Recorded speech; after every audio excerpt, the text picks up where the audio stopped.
사도행전 17장에 의하면 데살로니가 교회는 사도 바울이 2차 선교 여행 때에 약 3주 동안의 데살로니가 도시에 머물면서 세워진 교회라고 그렇게 말씀하고 있습니다.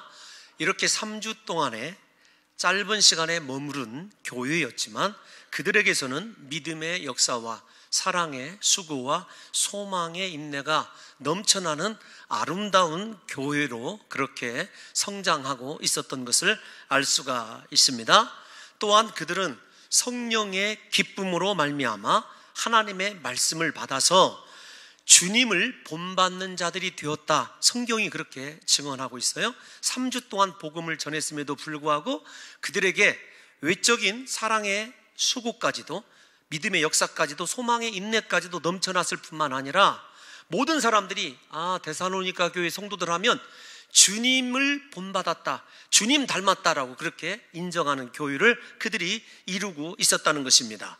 뿐만 아니라 그들의 주님 닮은 본이 마게도니아는 물론 아가야에 있는 모든 성도들에게 선한 영향력을 끼치고 있었습니다. 신생교회임에도 불구하고 주변에 있는 다른 온 성도들이 우리가 예수를 믿으려면 적어도 데살로니가 교인들처럼 믿어야 된다라고 하는 이렇게 선한 영향력을 그들이 끼치고 있었던 것입니다. 중요한 것은 이러한 그들의 아름다운 신앙이 극심한 핍박과 환난 가운데서 이루어진 것이라는 것입니다. 데살로니가전서 1장 6절을 보게 되면 또 너희는 많은 환난 가운데서 이렇게 이야기하고 있어요. 많은 환난이 여러분 적지 않았음을 우리가 알 수 있는 것 아니겠습니까? 또한 데살로니가전서 2장 14절을 보게 되면은 다른 성도들이 유대인들에게 고난을 받음과 같이 너희도 고난을 받았다. 유대인들에게 핍박과 고난을 받고 있는 교회였습니다. 이렇게 환난과 핍박과 고난이 외적으로부터 오는 데살로니가 교회가 겪고 있는 어려움이라고 한다면 교회 내에도 거짓된 교리를 가르친 사람들 때문에 잘못된 종말 사상이 들어와 있게 되었어요. 그래서 아무것도 하지 않고 옛날에 그렇게 이장님이나 그런 이단들처럼 하늘만 바라보고 살아가라, 이렇게 잘못된 교리를 가르치는 무리들 때문에 종말론이 심하게 왜곡되고 흔들리는 교회였습니다. 그래서 교회가 큰 풍랑에 휩싸일 위기가 되어 있을 때 주님께서 사도 바울을 통해서 편지를 쓰시고 그 편지의 결론 부분이 우리가 읽은 이 말씀이에요. 그러니까 여러분, 결론 부분이 우리가 봉독한 이 말씀이다 라는 것은 범사에 감사하라, 이것이 그리스도 예수 안에서 너희를 향하신 하나님의 뜻이니라. 이것이 데살로니가 교회, 외후 내환을 겪고 있는 데살로니가 교회를 향한 하나님의 치유책이자 유일한 문제 해결책이라는 것을 여러분들이 염두에 두시고 오늘 본문을 쫓아와 줘야 된다는 것입니다. 여러분, 범사에 감사하는 이 삶이 교회 내의 잘못된 교리는 물론이거니와 외적인 환난과 핍박도 이겨낼 수 있는 유일한 해결책이다. 주님이 이것을 제시해 주셨다고 한다면 오늘 2017년도 하나님 앞에 추수감사주의를 지키는 우리가 평소의 가르침대로 하나님의 말씀대로 진실로 올 한 해 하나님께서 우리에게 베풀어 주신 주님의 은혜를 감사해야 함은 물론이거니와 이 추수감사절기를 통해서 하나님이 또 내년에 미래에 장차 우리에게 부어주실 하나님의 축복을 확인하는, 그리고 확신하는 시간 아닙니까? 이 절기에 드려지는 우리의 감사는 과연 데살로니가 교인들에게 하나님께서 감사라고 하는 감사에 비추어 보았을 때에 어느 정도에 속해 있는 감사인지를, 우리의 이 감사가 적어도 아주 좁혀서 데살로니가 교회들이 하나님으로부터 요구받은 감사와 어떻게 같은 점이 있고 어떻게 다른 점이 있는지를 오늘 이 아침에 저와 여러분들이 확인해 보려고 하는 것입니다. 먼저 여러분, 주님은 범사에 감사하라 이렇게 말씀하고 있죠. 그런데 범사라고 하는 말은 여러분, 우리말 성경이 조금 표현이 연약한 것 같아요. 왜 그런가 하면은 헬라어 원어를 보게 되면 이 엔판테라고 하는 단어는 다른 뜻으로 쓰여지는 것이 아니라 어떤 형편에서든지 혹은 모든 일에, 그리고 무슨 일이 일어나도 이런 뜻입니다. 그러니까 사실 우리가 범사하면 일에 혹은 지금 앞에 놓여있는 사건에 집중할 수밖에 없는데, 원어를 읽어보게 되면 무슨 일이 일어나도, 모든 일에, 어떠한 형편에서도, 어떤 상황에서도, 이렇게 여러분 이 말이 쓰여지는 것을 보게 되면 사도 바울이 데살로니가 교회의 성도들을 권면할 때 염두에 두었던 것은 데살로니가 교회가 지금 눈앞에 놓여 있는 환난과 핍박, 즉 어떠한 일에 집중하기보다는 그 일을 뛰어넘는 무언가를 바라보기를 원하고 있다는 것을 저와 여러분들이 아시게 됩니다. 그러니까 먼저 우리가 진실로 감사할 수 있는 첫 출발점은 우리 눈앞에 놓여 있는 여러분 상황과 환경을 바라보는 것이 아니라 그 상황과 환경마저도 초월하시고 주관하고 계시는 하나님께로 우리의 시선을 옮길 때, 사랑하는 성도 여러분들과 제가 주님이 원하시는 진정한 감사의 삶을 살 수 있다는 것입니다. 사도 바울은 범사라고 하는 이 말을 통해서 우리의 시선이, 다시 한번 강조합니다, 지금 놓여져 있는 일, 내가 해결해야 될 문제에 집중하기를 원하는 것이 아니라 그 문제마저도 붙들고 계신 하나님을 바라봐야 되기 때문에 어떤 형편이든지 어떤 상황이든지 모든 일이나 무슨 일이나 여러분 일어나도 이렇게 강조한 것을 염두에 두시기 바랍니다. 이런 상황 속에서 사랑하는 성도 여러분들과 제가 진실로 하나님의 뜻을 이루는 삶을 살기 위해서 가장 중요한 것이 데살로니가 교회에게 권면한 것처럼 우리가 하나님을 향하여 시선을 고정시키게 될 때 우리 앞에 놓여있는 모든 문제들도 하나님이 원하시는 선한 뜻으로 바뀌게 된다는 거예요. 시선이 하나님께 머무르는 사람은 자신에게 찾아오는 모든 일들 속에서 하나님을 발견하게 되어 있습니다. 사도 바울이 데살로니가 교인들에게 원하는 것은 범사라는 그 일을 통해서 누구를 발견하기를 원하냐면 하나님을 발견하기를 원하고 하나님의 뜻을 발견하기를 원하는 거예요. 왜 그런가 하면 하나님은 우리의 창조주시죠. 구세주일 뿐만 아니라 전능하신 하나님이십니다. 그러므로 하나님이 주장하시는 일에는 실수가 없죠. 하나님이 허락하시는 그 일, 우리에게 좋은 일이 되었든지 나쁜 일이 되었든지 그 일을 하나님이 주관하고 계심을 믿게 된다고 한다면 우리의 삶이 요동할 이유가 없다는 것입니다. 사랑하는 성도 여러분들과 제가 먼저 아셔야 될 것이 어떤 것이냐면, 우리가 하나님이 그 일을 주장하고 있다는 사실을 믿음으로 감사하기만 하면 그 일을 통하여 이루시고자 하시는 하나님의 뜻이 보이게 되는 거죠. 먼저 모든 일을 주장하시는 하나님을 그렇게 인식하고 이것 또한 하나님의 뜻이 있으리라 믿음으로 우리 앞에 놓인 일을 바라보게 되면은 그 속에 있는 하나님의 선하신 뜻을 우리가 발견할 수 있게 된다는 것입니다. 전적으로 하나님을 신뢰하고 하나님 중심의 삶을 살아가라는 말씀이기도 합니다. 그러니까 다시 강조하고 싶습니다. 사랑하는 성도 여러분들이요, 여러분들 앞에 놓여있는 문제를 바라보지 마시고 그 문제를 허락하신 하나님께로 우리의 시선을 옮기셔서 하나님 바라보시기를 예수님의 이름으로 축원합니다.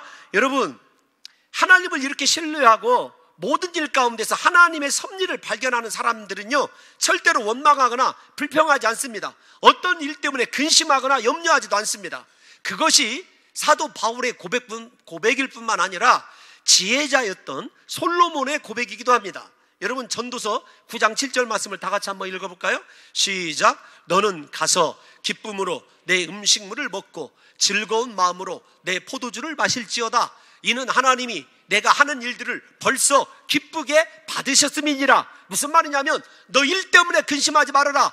그 문제 하나님이 벌써 받으시고 하나님께서 역사하신다. 너 편안히 먹고 마셔라. 그 뜻입니다. 제가 여러분, 우리에게 일 때문에 근심하고 위축되고 혹은 낙심하는 사랑하는 성도 여러분들이 오늘 이 자리에 계시다고 한다면요, 오늘 솔로몬의 고백이나 사도 바울의 고백을 여러분 깊이 새겨 들으셔서 우리가 낙심하고 염려하기보다는 하나님께서 이 일도 받아서 주장하고 계심을 믿으심으로 말미암아 여러분들의 심령 가운데 먼저 기쁨과 평안이 임하시기를 예수님의 이름으로 축원합니다. 여러분, 하나님이 우리의 일을 주관하고 계시다는 것이 믿어지게 되면 우리의 입에서 당연히 감사가 나오는 것 아니겠습니까? 그래서 솔로몬도, 지혜자인 솔로몬도 자신의 앞에 놓이는 일을 바라보는 것이 아니라 하나님만을 바라보는 훈련이 되어 있음을 저와 여러분들이 아셔야 돼요. 그래서 신앙생활을 정말 깊이 하는 사람들은요 일 때문에 절대로 좌절하지 않습니다. 그 일 때문에 다른 것을 생각하지 않아요. 무엇을 맨 먼저 생각하냐면 그 일을 주신 하나님을 기억하고 하나님을 먼저 염두에 두는, 여러분들에게 하나님은 몇 번째입니까? 그냥 무슨 문제가 생기면 내가 할 수 있는 대로 모든 일 다 해보다가 안 되면 우리는 하나님 찾지 않습니까? 그런데 그러지 않는 것이 신앙의 정도라는 거예요.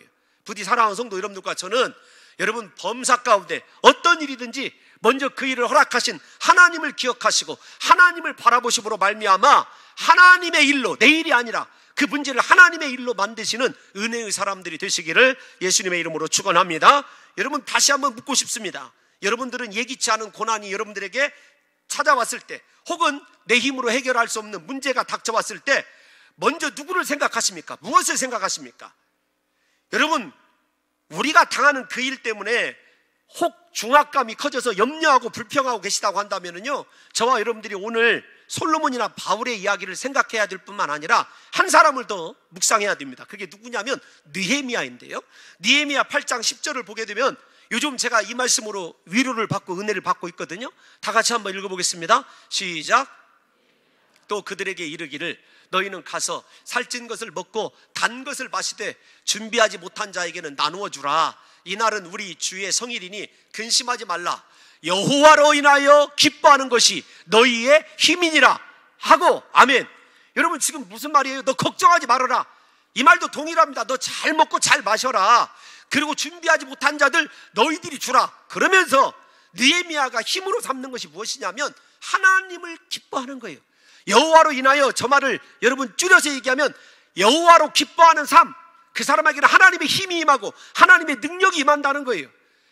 여러분, 우리가 지금 다시 강조해야 될 것이 어떤 것인 줄 아십니까? 우리의 삶 가운데 일어나는 문제 때문에 근심하지 말고 그 문제까지도 허락하여 주신 하나님 때문에 내 마음이 기쁨으로 차게 된다면 하나님이 그 문제를 뛰어넘는 힘과 능력을 공급해 주신다는 거예요. 여러분, 사실 느헤미야가 저 고백을 했을 때요, 느헤미야에게 인간적으로 보면 기뻐하거나 여러분 안심할 수 있는 상황이 아닙니다. 기도대로 바벨론 포로에서 돌아왔습니다. 그런데 조국의 현실은요, 암담하고 사람들은요 먹을 것조차 없는 그러한 위기 가운데 있었어요. 아무런 소망이 없었습니다. 그럼에도 불구하고 느헤미야가 묵상한 것은 누구냐면 하나님이었어요. 현실이 이렇지만 하나님을 묵상하게 되고 여호와 하나님이 계심을 믿게 되니까 그에게 무엇이 임하냐면 하나님의 힘이 임하고 하나님의 능력이 임한 것이죠. 저와 여러분들이 이 땅 가운데 살아갈 때 문제에 연연하게 되면은요, 우리 안에 있는 은혜와 능력마저도 빠져나가요. 그러나 어떤 상황 속에서도 하나님이 이 일을 하시지, 하나님이 나와 함께 하시지, 하나님이 이 일을 주장하고 계시지 믿고 믿음으로 고백하는 사람에게는요, 하나님이 힘이 되어주시고 저와 여러분들의 모든 인생의 문제를 해결해 주시는 놀라운 역사가 임재하게 될 줄로 믿습니다. 그래서 감사하라고 하는 거예요.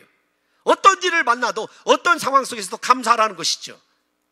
사랑하는 성도 여러분, 일 때문에 낙심하지 마시고 나와 함께 하시고 나를 사랑하시는 하나님 때문에 오늘 기뻐하심으로 말미암아 여러분들에게 감사할 수 있는 힘과 능력이 공급되어지는 귀한 날이 되시기를 예수님의 이름으로 축원합니다. 여러분, 우리가 감사절 때마다 매번 등장시키는 유명한 소선지자가 있죠. 누구죠? 하박국입니다. 여러분, 하박국의 유명한 고백을 우리가 다 기억하고 있지 않습니까? 우리 하박국 3장 17절에서 18절 다 같이 한번 읽어보겠습니다. 시작. 비록 무화과 나무가 무성하지 못하며 포도나무에 열매가 없으며 감람나무에 소출이 없으며 밭에 먹을 것이 없으며 우리의 양이 없으며 외양간에 소가 없을지라도 나는 여호와로 말미암아 즐거워하며 나의 구원의 하나님으로 말미암아 기뻐하리로다. 아멘. 잘 보세요. 여러분, 솔로몬도 그랬고 느헤미야도 그렇고 하박국도 그렇습니다. 없고 또 없는, 여러분 비참한 현실을 바라보고 있는 것이 아니라, 고난을 바라보는 것이 아니라 누구를 바라보고 있냐면 하나님을 바라보고 있고 그 하나님으로 말미암아 즐거워하고 구원의 하나님을 기뻐하게 될 때에 여러분 그 상황이 역전되어서 하나님께서 살아계신 능력을 나타내는 하나님의 도구로 사용된 것을 우리가 성경을 통해서 분명히 믿고 있지 않습니까? 그렇다고 한다면 이 시간에 저와 여러분들이 바라볼 것은 범사가 아닙니다. 범사 뒤에 계신 하나님을 바라보고 이 시간에 제일 먼저 점검해야 될 것이 어떤 것이냐면, 나는 정말 하나님을 기뻐하는 존재인가? 더 강력하게 말씀드리면 나는 여호와만 즐거워하고 여호와만 기뻐하는 존재인지를 생각하셔야 돼요. 그 사람에게서 진정한 감사가 나오고 그 사람에게 하나님의 힘과 능력과 지혜와 권능이 임재한다는 사실을 믿으시기를 예수님의 이름으로 축원합니다. 여러분, 이 하박국만 그러느냐? 그렇지 않아요. 가장 인생에 쓰디쓴 고난을 경험한 선지자를 들으려면 저는 단연코 예레미야를 듭니다. 예레미야를 그래서 눈물의 선지자라고 얘기하지 않습니까? 예레미야 애가를 보게 되면 그가 그 인생에 자기 자신이 예언한 대로 유다가 망하고 고난 당하는 것을 친히 목격한 사람이에요. 그러니까 말씀대로 이루어지는 것이 하나님의 살아계심을 확인하는 것이기도 하지만 유다를 돌아볼 때는요, 고통이었어요. 고통. 그 하나님의 말씀을 신뢰하지 못하는 그들을 바라볼 때. 그런데 이 예레미야가 먼저 자기 자신의 그 고난을 어떻게 표현하냐면 예레미야 예가 3장 19절 한번 읽어보겠습니다. 시작. 내 고초와 재난 곧 습과 담즙을 기억하소서. 맨 처음에 예레미야가 바라본 것은 무엇이냐면요, 고초와 재난을 바라봤어요. 그러니까 오늘날로 표현하면 문제를 바라봤어요. 그리고 하나님 앞에 이 문제를 좀 해결해 주세요, 하나님 이것을 좀 기억해 주세요, 그렇게 기도를 했었는데 그가 이어지는 3장 21절부터 26절까지 읽어보면 무엇 때문인가 고백이 바뀌게 돼요. 그의 시선이 고초와 재난을 바라보는 것이 아니라 앞에 있는 하박국처럼 성실하신 주의 인자하심과 하나님을 바라보게 돼요. 21절부터 26절까지 한번 읽어보겠습니다. 시작. 이것을 담아두었더니 그것이 오히려 나의 소망이 되었사옴은 여호와의 인자와 긍휼이 무궁하심으로 우리가 진멸되지 아니함이니이다. 이것들이 아침마다 새로우니 주의 성실하심이 크시도소이다. 내 심령에 이르기를 여호와는 나의 기업이시니 그러므로 내가 그를 바라리라 하도다. 25절이요. 기다리는 자들에게나 구하는 영혼들에게 여호와는 선하시도다. 사람이 여호와의 구원을 바라고 잠잠히 기다림이 좋도다. 아멘. 그렇게 고초와 여러분 쑥과 담즙을 기억해달라고 기도했던 예레미야가 하나님을 발견합니다. 하나님의 인자하심이 주의 성실하심이 아침마다 새롭다는 사실을 깨닫고 25절 말씀을 한번 다시 보여주세요. 25절 여러분 그가 어떻게 고백하는지, 기다리는 자들에게나 구하는 영혼들에게 여호와는 선하시도다. 무슨 문제이죠? 하나님을 우리가 찾고 있지 않다는 거예요. 일 때문에 전전긍긍하면서도 하나님께 구하고 있지 않다는 거예요.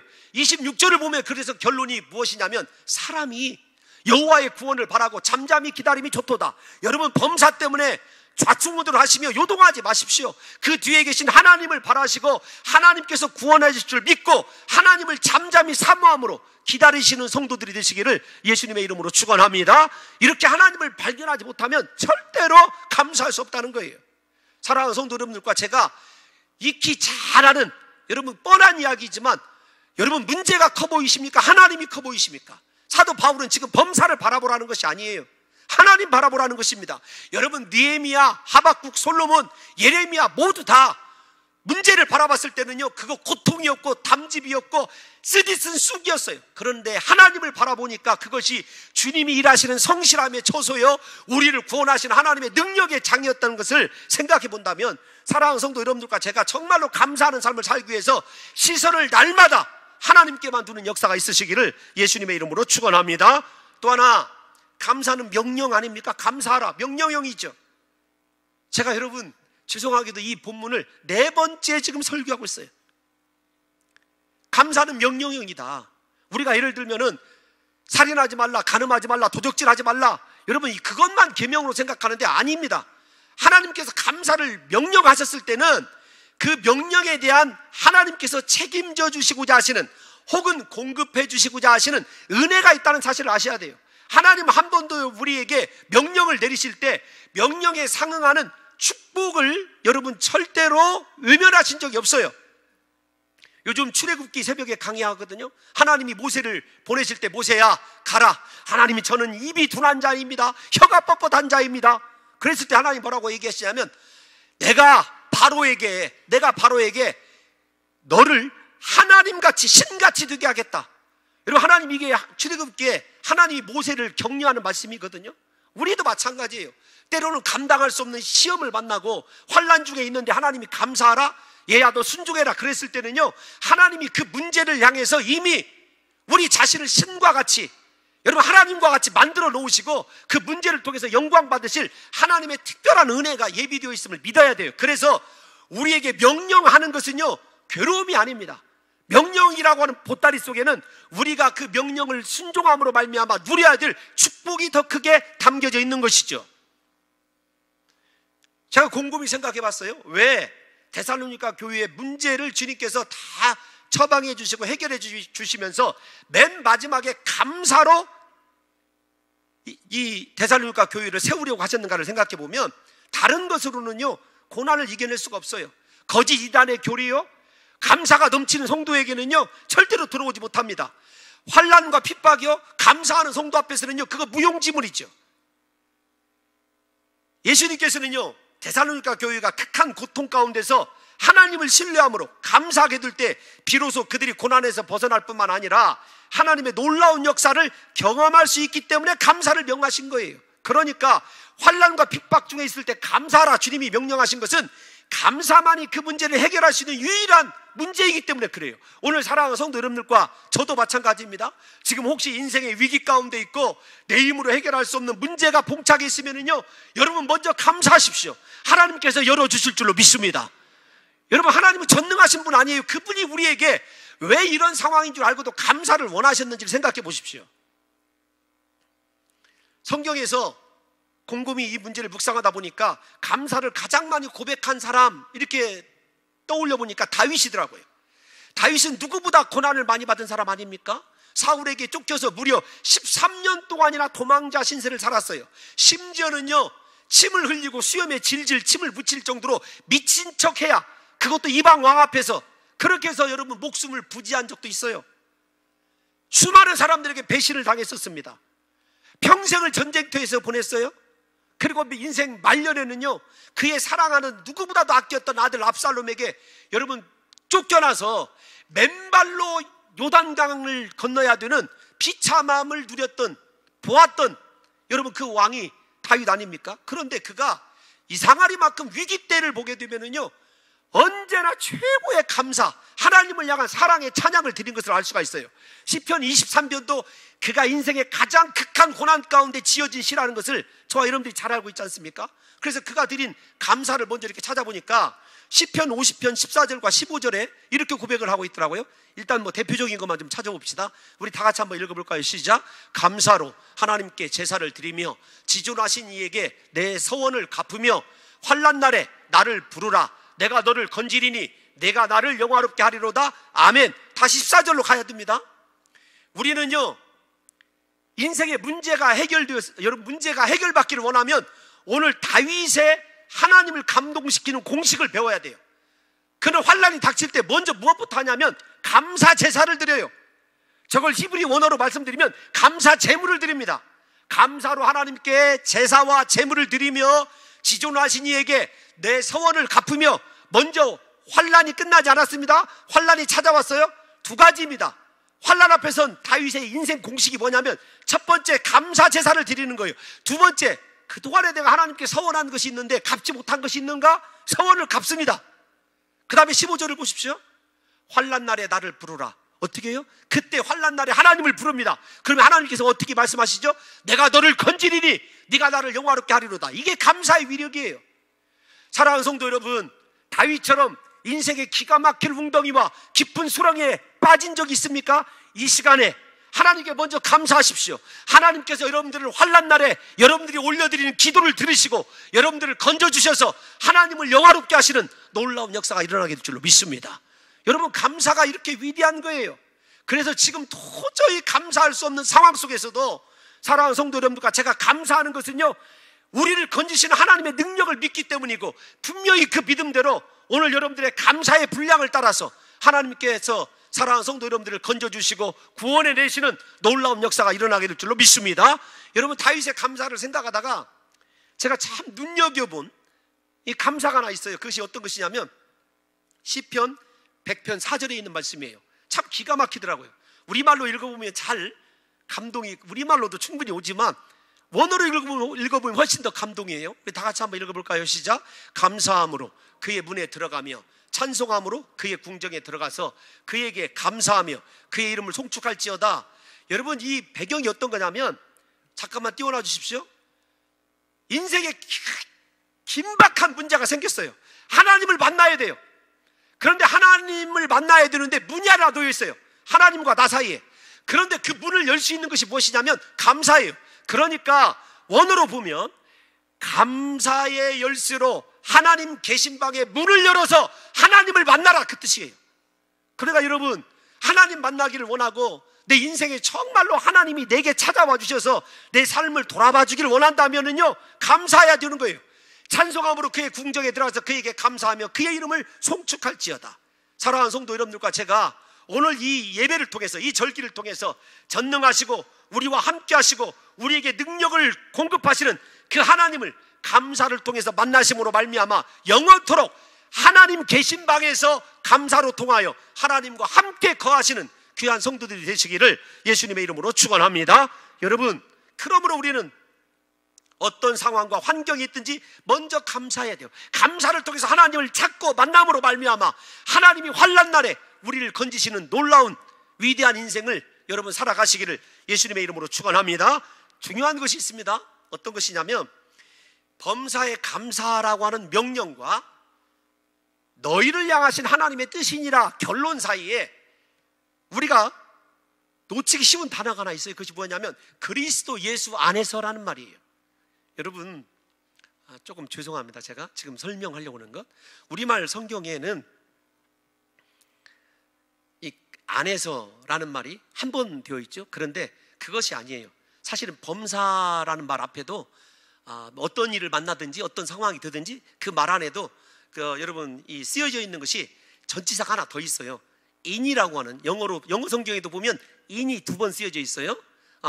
헬라어로는 n이라고 하는 전치사가 쓰여져 있는데, 어떤 것이냐면 문제 안에서와 그리스도 안에서예요.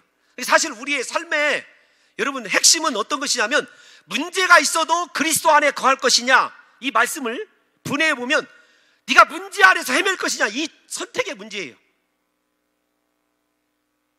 주님, 저에게 지혜를 주셔야 돼요. 어떤 사람은 문제에 빠져서 그 문제와 함께 장렬히 전사할 사람이 있어요.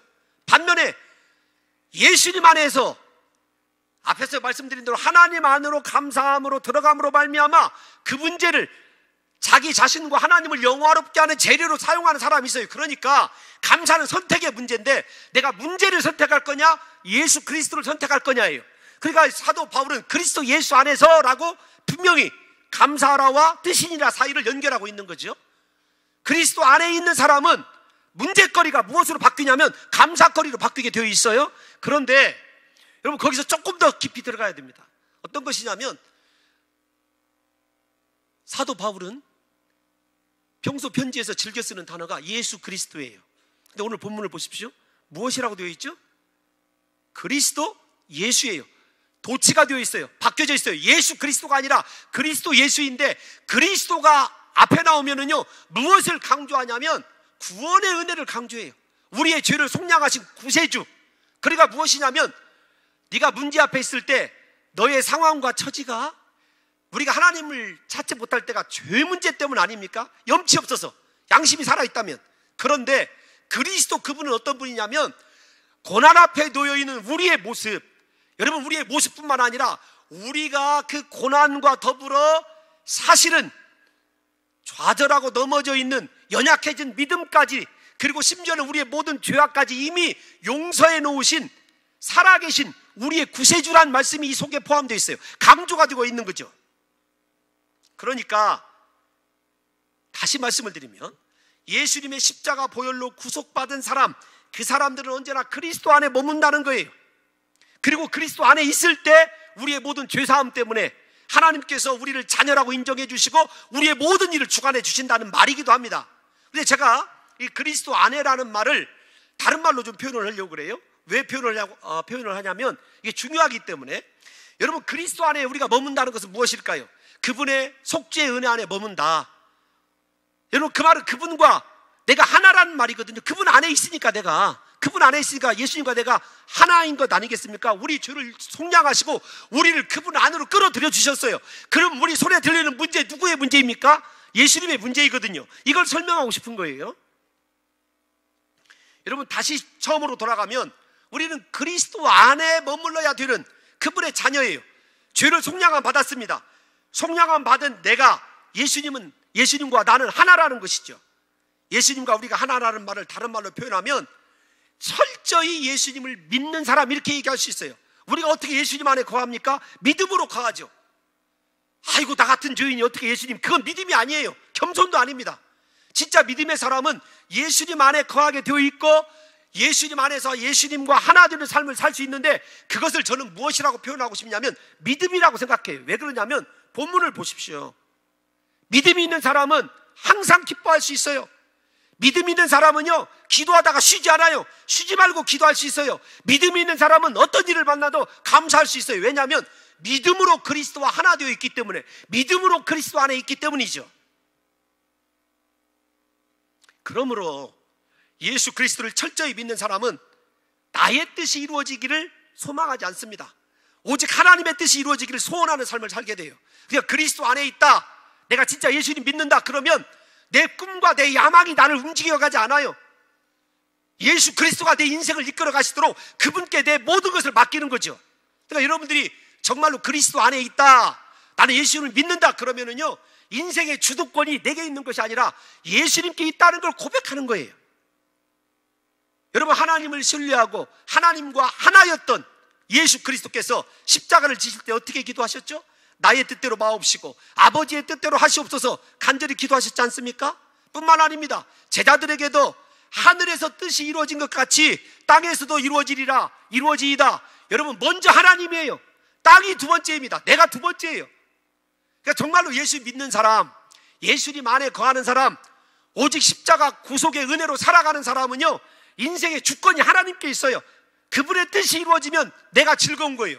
그런데 우리가 범사에 감사하지 못한 이유가 뭐 때문인지 아십니까? 내 뜻이 이루어지지 않기 때문에 그래요. 내 계획이 실패하기 때문에.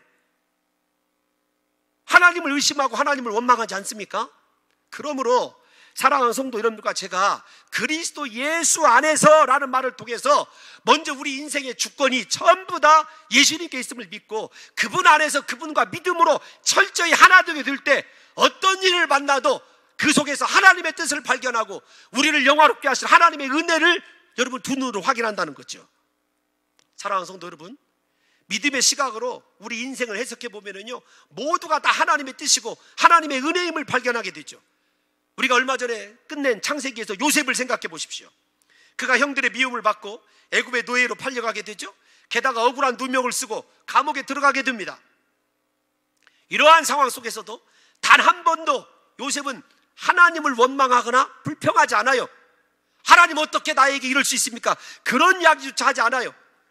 오히려 더 굳건한 믿음으로 하나님 안에서 살아갑니다. 그래서 유혹하는 보디발의 아내를 향하여서 내가 어찌 하나님께 이 큰 악을 행하리까? 삶의 중심이 우선이 순위가 무엇이냐면 하나님이에요. 자기가 아닙니다. 여러분, 감옥에 떨어져서 억울한 누명을 쓰고 옥살이 할 때도 여러분, 그 술 맡은 관원장, 떡 맡은 관원장에게 꿈을 해석해 줄 때 꿈의 해석은 하나님께 있지 않습니까? 여러분, 인생의 중심이 언제나 도움의 대상이 누구였냐면 하나님이었어요. 바로 앞에서도 하나님께서 바로에게 편안한 대답을 하실 것입니다. 누구를 증거하죠? 하나님을 증거합니다. 여러분, 이 삶을 생각해 보십시오. 우리의 삶의 주인공이 나라고 생각하는 사람은요, 실패할 수밖에 없어요. 그러나 내 인생의 주권이 하나님께 있음을 믿고 그 하나님의 시각으로 내게 일어난 범사를 바라보게 되면요, 그것은 다시 말씀드리지만 하나님이 우리를 영화롭게 하실 하나님의 축복의 재료라는 것을 발견하게 되는 것이죠.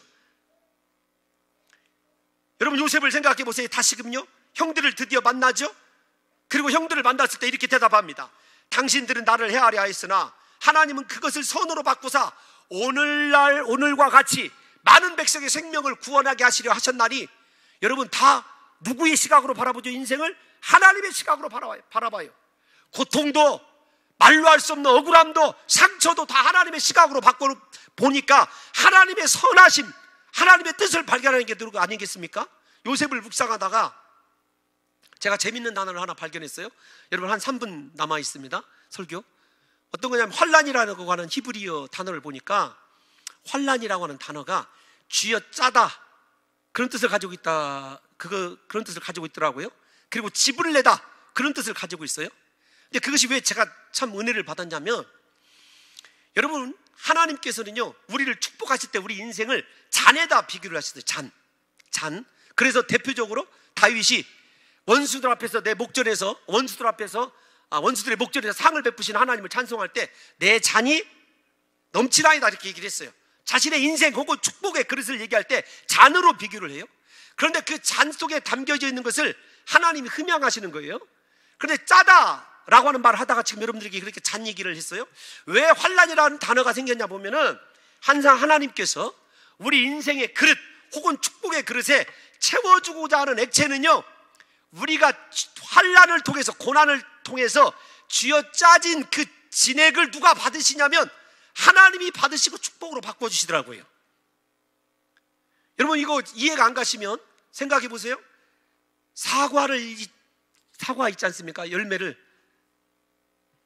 지금 시간이 지금 가는데, 감즙이, 사과가 있으면 좋을 텐데 감즙은 없지 않습니까? 여러분, 사과를 적어 사세요. 여러분, 사과를 이 잔에다 담아 가지고 다니면서 이거 집으로 마셔야 될 텐데 그런 사람 없지요. 분명히 짜져야 돼요. 환란이 있어야 돼요. 중요한 건 뭐냐면, 내가 하나님의 손에서 그렇게 환란과 고난을 통해서 잔이 넘치는 축복의 재료로 짜지는 그 순간에 하나님을 인식하고 하나님께 감사할 수 있으면, 여러분, 우리 인생을 하나님께서 흠양하고 계시다는 증거예요. 그러니까 우리요, 환란 앞에서 원망할 필요가 없는 거예요. 요셉을 생각하시라니까요. 주님, 오늘 또 설교 방하고 있습니다. 정말로 사과즙 드시길 원하시면요, 그거 짜내야 돼요. 그런데 우리는요, 우리 짜지는 것 원하지 않고 잔에다가 사과 담고 다니면서 이거 마시고 싶다고 하는 사람과 동일해요. 그러지 마시고, 범사에 어떤 일을 당하든지 그 환란을 통해서 나를 다스리시되 하나님께서 넘치도록 부어주실 축복의 잔에, 인생의 하나님의 축복이 내 환란을 통해서, 고난을 통해서 예비되고 있음을 믿으심으로 말미암아 어떤 일을 만나도 원망하거나 불평하지 마시고요, 그것을 선으로 바꿔주실 하나님을 기억하시고, 요셉처럼 인생의 주어가 하나님이시기를 예수님의 이름으로 축원합니다. 지금 데살로니가 교회에도 하나님이 요구하시는 건 그거예요. 너 하나님의 뜻이다, 감사하라. 그리스도 예수를 믿게 될 때, 신뢰할 때 그런 것 아니겠습니까? 여러분, 이 요셉의 경우가 이해가 되지 않으면 우리가 암송하는 사도 바울의 고백을 들어보세요. 우리가 하나님을 왜 신뢰해야 되는가? 왜 환난 가운데서도 하나님을 붙들어야 되는가? 로마서 8장 28절 다 같이 암송하겠습니다. 시작. 왜 하나님을 사랑하는 자, 곧 그의 뜻대로 부르심을 입은 자들에게는 모든 것이 합력하여 선을 이루느니라. 할렐루야. 여러분, 이 고난 합력하여 선을 이루게 될 줄로 믿습니다. 여러분의 문제 하나님의 선으로 바꾸게 될 줄로 믿습니다. 왜냐하면 우리가 그리스도 안에 있는 하나님의 자녀들이기 때문에 그래요. 그의 사랑으로 부르심 받은 자들이기 때문에 그렇습니다. 그래서 가장 중요한 것이 그리스도 안에라는 말이에요. 이 말이 그리스도를 믿는 말이라는 것을 제가 여러분들에게 강조하는 이유가 여기에 있습니다. 사랑하는 성도 여러분들이요, 우리가 하나님을 진실로 신뢰하고 있다면요, 비록 내 인생이 내 뜻대로 이루어지지 않아도 그분의 뜻이 이루어질 줄 알고 미리 감사해야 되는 거예요. 데살로니가 교인들에게 요구한 것이 바로 이 뜻입니다.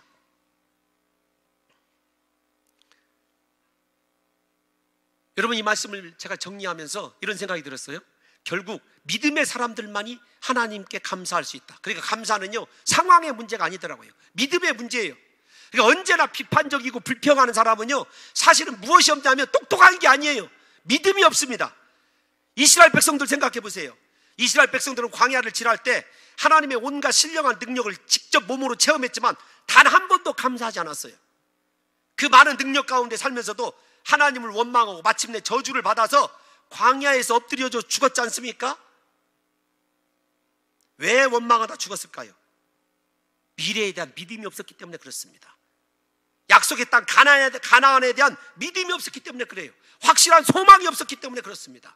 하나님 나라에 대한 소망, 하나님이 내 인생을 붙들고 있다, 내가 그리스도 안에 있다, 이걸 믿는 사람은요, 어떤 순간에도 부정적이거나 원망하지 않는다니까요. 그러니까 여러분들이 한번 생각해 보세요. 신앙생활 할 때 옆에서 늘 비판하고 부정하는 사람들 딱 쳐다보세요. 그 사람 믿음 없는 사람이에요. 개인적으로도 마찬가지입니다. 부디 사랑하는 성도 여러분들과 제가 인생을 하나님 손에 맡겨드리시고 내 삶 속에 그리스도가 계시기 때문에 분명히 지금 일어나는 이 일도 하나님의 합력하여 선을 이루시는 귀한 재료로 쓰일 것을 믿으시고 영원까지 감사함으로 말미암아 사랑하는 성도 여러분과 저의 인생 가운데는 하나님이 예비하신 주님의 놀라우신 은혜와 축복이 영원까지 함께 하시는 역사가 있으시기를 예수님의 이름으로 축원합니다. 하나님 아버지 감사하게 도와주옵소서.